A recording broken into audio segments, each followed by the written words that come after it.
OneFM et One TV présentent la rubrique Émile Frey Genève Acacia. Émile Frey Genève Acacia, plus qu'un agent BMW et Mini.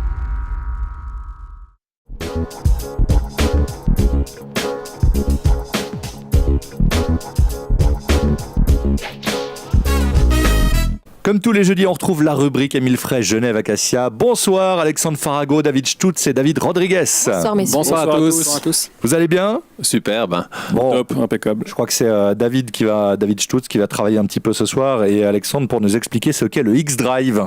Alors tout à fait, donc le X-Drive chez BMW, ça représente un véhicule à 4 roues motrices. On ne parle pas forcément de SUV, mais simplement c'est que les 4 roues sont entraînées et elles sont entraînées de façon à vous garantir le maximum de grip sur la route. C'est-à-dire que c'est un 4x4 intelligent, c'est pas les vieux 4x4 comme on a connu entre autres à l'armée ou je ne sais où. Il va s'adapter à votre mode de conduite, c'est-à-dire que si vous roulez plus sportif, moins sportif, aux conditions de circulation, aux conditions de la route, et ceci pour évidemment avoir la meilleure la meilleure facilité de rouler, la meilleure tenue de route, tout en ménageant le carburant. Et puis là, donc chez BMW, donc on a toute une série, et là je passe la parole à David qui va nous expliquer tous nos modèles X-Drive. Voilà, parce qu'en fait le X-Drive c'est pas qu'un SUV, hein, on a discuté tout à l'heure ensemble, c'est pas qu'un SUV, ça peut être un break, ça peut être une limousine, ça peut être une grosse berline, ça peut être des modèles sportifs comme la M5 qui est maintenant en 4 roues motrices. Donc souvent les clients quand ils viennent, ils disent ah mais un 4x4, moi j'ai pas besoin, je vais jamais à la montagne. Il faut quand même se dire que quand on a des voitures qui sont puissantes, le 4x4 vous permet de placer les chevaux à la route beaucoup plus facilement que sur une 2 roues motrices et vous donne une sécurité en plus. Donc c'est faux de penser le 4x4 c'est uniquement pour les gens qui vont à la neige. Ça c'est clair et net.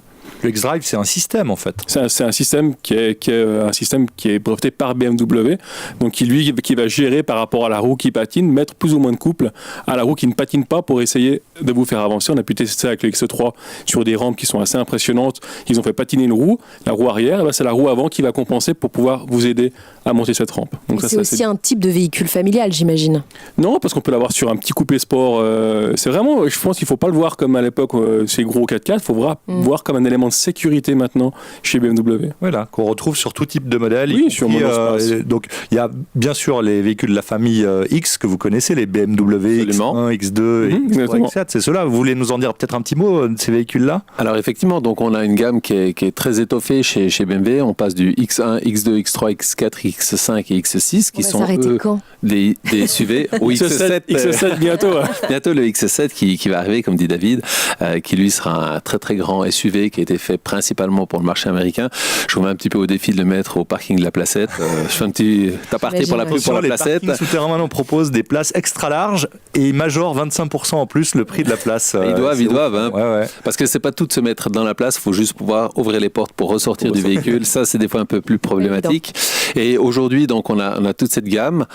Et surtout, ce qui est important, comme le soulignait David, c'est qu'on a des véhicules des petits véhicules à 4 roues motrices, et on va prendre un exemple très simple pour les gens qui font du modélisme, qui font des voitures radiocommandées.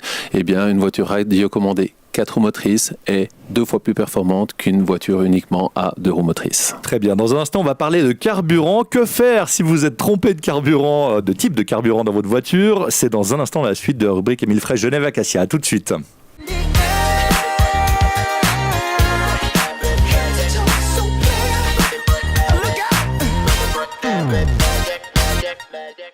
De retour dans la rubrique Émile Frey Genève Acacia. Alors on va parler de carburant. Et trucs et astuces justement, messieurs, que faire en cas de mauvais carburant inséré dans sa voiture ? Est-ce que ça arrive plus aux femmes qu'aux hommes déjà ? Ça arrive aux deux. À la place du sans-plomb, c'est ça ? Par exemple. Alors ça arrive aux deux. On va dire il n'y a pas de règle. Il y a un équilibre. Non, bien souvent c'est de l'étourdissement. Hein. C'est qu'on pense qu'on est sur la bonne colonne, on y va. Alors on va dire que de mettre du diesel dans de l'essence, c'est quasiment pas possible. Il y a toujours des spécialistes qui vont peut-être réussir à le faire, mais c'est beaucoup plus compliqué à cause de la grandeur de la canule de remplissage. Par contre, le contraire de mettre de l'essence dans le diesel, c'est des choses qui peuvent arriver. On va dire qu'ils peuvent arriver. Alors, la procédure... On panique ? Alors, il y a deux solutions. C'est pleurer, paniquer et espérer que l'essence va se transformer en diesel. Ça, c'est une Ouais. pseudo-solution, on va dire, mais qui n'est pas très efficace. Alors, on va rappeler que chez BMW et chez Mini, on a donc un système d'assistance. Donc, vous avez un numéro de téléphone dans votre voiture, ou encore si vous avez l'appel d'urgence, vous pouvez les appeler. Et puis là, on va vous envoyer une dépanneuse. Et surtout, ne mettez pas la voiture en marche. Résultat, si vous mettez le véhicule en marche, donc on va remplir tout le système de carburant avec le mauvais carburant. Et puis ensuite, après, c'est des gros travaux pour purger, etc. Donc, ne touchez pas votre véhicule, ne pleurez pas. Ça sert à rien, on va dire. Et comment réagit le véhicule si on ne s'en aperçoit pas et justement quand on met le Ça contact? fume légèrement. Alors on va dire qu'il va se mettre en marche jusqu'à quand les conduites vont être vidées du bon carburant. Ouais. Et puis ensuite après il va s'arrêter. C'est la panne. Et sur un moteur diesel que vous mettez de l'essence, il y a un gros risque d'endommagement du système de haute pression. On va rappeler un système de haute pression sur un véhicule diesel, on a plusieurs centaines voire milliers de bars de pression dedans et les pièces sont vraiment usinées au micron et elles grippent si vous mettez le mauvais carburant dedans. Et ça coûte très cher. Toute la technologie qu'on a aujourd'hui, il n'y a pas un détecteur de mauvais carburant encore dans les véhicules?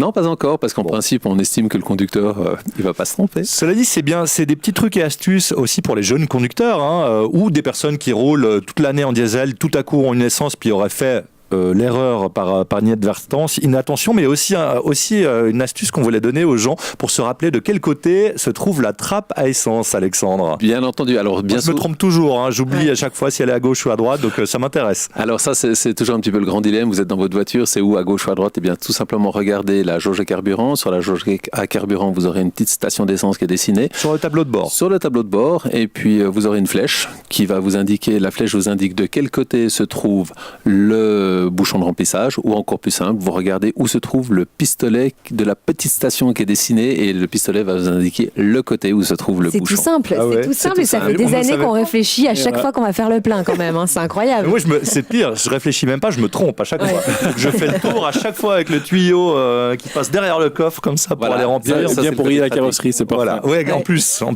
Merci on a une beaucoup. carrosserie, on rappelle. Merci pour cette astuce, Alexandre. Et les deux David, on vous retrouve la semaine prochaine, bien Merci. entendu. Bonne À soirée. bientôt. Bonne soirée. Et on retrouve cette chronique en vidéo, bien sûr, sur OneFM, onetv.ch et sur le Facebook de OneFM. C'était la rubrique Émile Frey Genève Acacia.